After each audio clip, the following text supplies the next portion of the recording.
Hey everybody, it's your friendly neighborhood hypnotist here, Joe Dinsdale from Secret Success Hypnosis Clinic.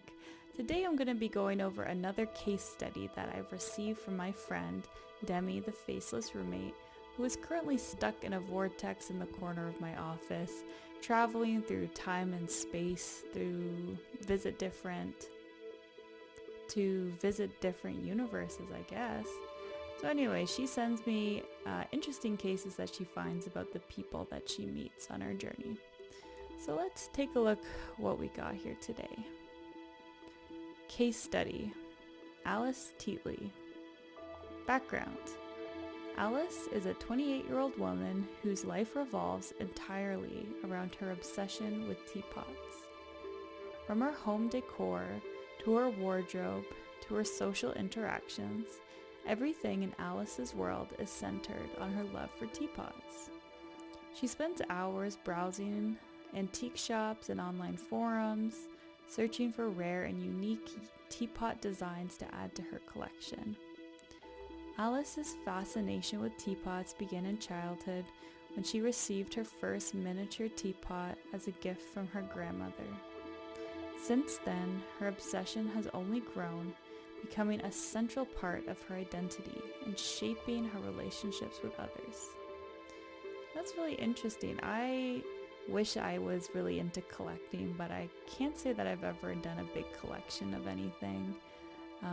The only time I can think of is back in the day I was really interested in Pokemon, but unfortunately my parents thought, oh, this is just a passing trend, there's no need to spend money on Pokemon, and I think that has definitely been proven wrong now, because all these years later, Pokemon has really lasted the test of times.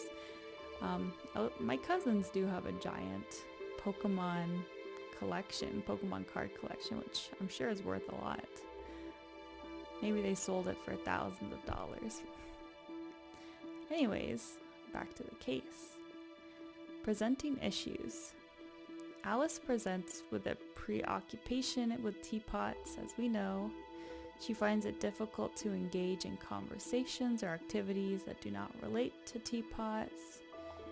She particularly finds solace and fulfillment in her connection with her favorite teapot, Clarence, a vibrant red ceramic teapot that she has affectionately named. Interesting. However, she struggles with feelings of insecurity and self-doubt, fearing that her love for Clarence and her other teapots is somehow invalid or unworthy of acceptance. Now that is an interesting add-on. Her love for Clarence, she's personified an object.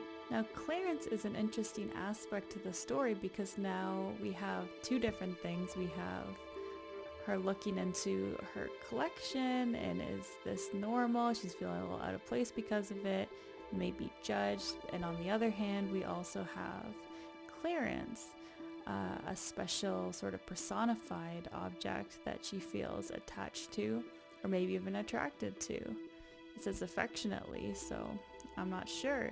Maybe she has developed a special relationship with this Clarence. We could definitely get some more information on that, I think.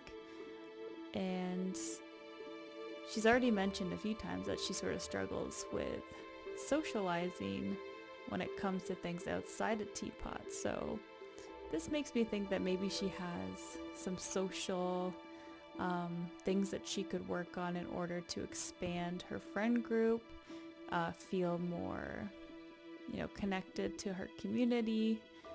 And also, I would like to work on some self-love and self-acceptance.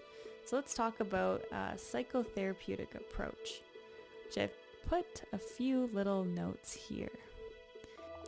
I think Alice needs empathy, unconditional positive regard from me, and some genuine conversation about her feelings and concerns. It sounds like Alice might have experienced a lot of rejection and judgment, so I would like to create a space where she is comfortable on sharing her thoughts. As for therapeutic goals, I definitely want Alice to develop some insight about the motivations and emotional significance of her obsession with teapots, and exploring the ways in which her love for Clarence serves as a source of comfort, and understanding what it is Clarence represents for her. It's wonderful that she has this integral part of her identity. We don't want her to downplay that at all. We simply want to have her bolster her ability to talk about other things. And I think that will bring a lot of confidence and happiness for her, so she'll be able to interact a little bit better with other people. Sometimes I have to do the same thing because, as you guys know, I do love hypnosis and psychotherapy and whatnot. And sometimes I can get stuck on talking about these things with people, and I have to take a step back and say, okay, let the other person talk about their wants and needs. And I think a really good way to do that is to ask people questions. People love talking about themselves for the most part, or talking about what they're passionate about.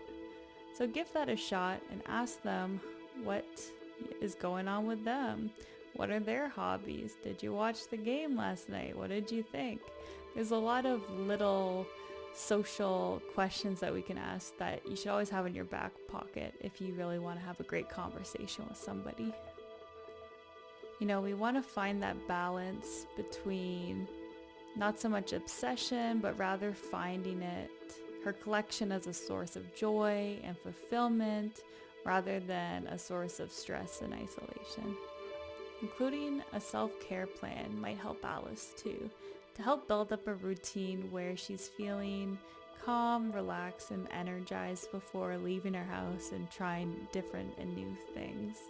So for example, I have a self-care routine of drinking water in the morning, making sure I get my caffeine but not too much. I only limit myself to 2 cups a day. That's to help me, not elevate my anxiety too much. I make sure I go on at least 1 walk a day, and it's just the little things that make me happy. Alice, I hope you do embrace exactly who you are, because there's nothing wrong with you absolutely loving teapots and even building a special connection with that one teapot, Clarence. You are not alone in your teapot enthusiasm, and I hope you find people who can really connect to that passion of yours. I respect that you enjoy the simple pleasures in life, and that itself is a gift. Well, that's all for me. I hope you guys like, share, and subscribe, and I'll see you in the next one. Bye!